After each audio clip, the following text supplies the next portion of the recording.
வணக்கம். ராஜேஸ்வரி நரேன்கிட்டேருந்து பேசுறேன். இன்னைக்கு அங்காளம்மனை பத்தி உங்களுக்கு சொல்ல விரும்புறேன். எப்படி அவதாரம் எடுத்தாங்கன்னு. காளி மகாதேவியா இருக்கும்போது அவங்க சிவபெருமான் 2 பேரும் வந்து நடனம் ஆடுறாங்க. இப்போ காளி மகாதேவி தோல்வியுற்றாங்க. அதனால தோல்வி அடைஞ்சிட்டோன்னு சொல்லிட்டு தன்னைத்தானே அழிச்சுக்கிறாங்க. அதனால தன்னைத்தானே அழிச்சதுனால அங்கம் சேர்ந்தனால அங்காளம்மன் அப்படின்னு பேர் வந்துச்சு.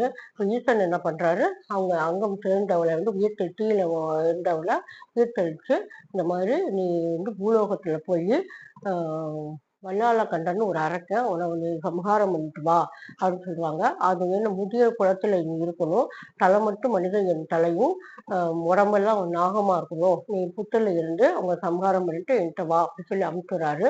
இந்த அம்மா மனித உடம்பாவும் மனித தலையாகவும் உடம்பு வந்து நாகமாகவும் புத்துல வாழ்ந்துட்டு இருக்காங்க.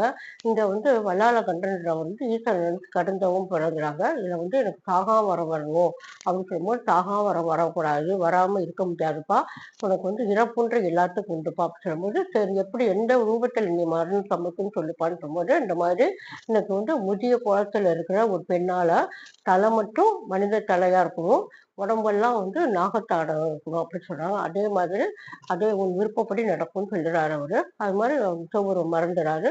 இவன் வந்து சாகா வரம் மாட்டான்னு சொல்லிட்டு ரொம்ப மக்களை துன்புறுத்துறாங்க.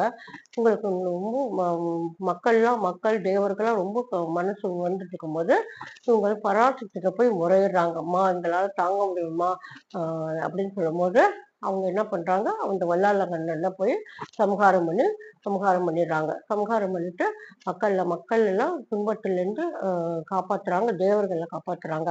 இந்த அங்காளம்மன் அவதாரத்துல இவங்க சம்ஹாரம் பண்றாங்க. இவங்க மேல்மலையனூர்ல அங்காளம்மன் இருக்காங்க. அவங்க பிரசித்தி பெற்றவங்க. மக்கள்லாம் அமாவாசை அன்னைக்கு அவங்க கூட்டமா இருக்கும்.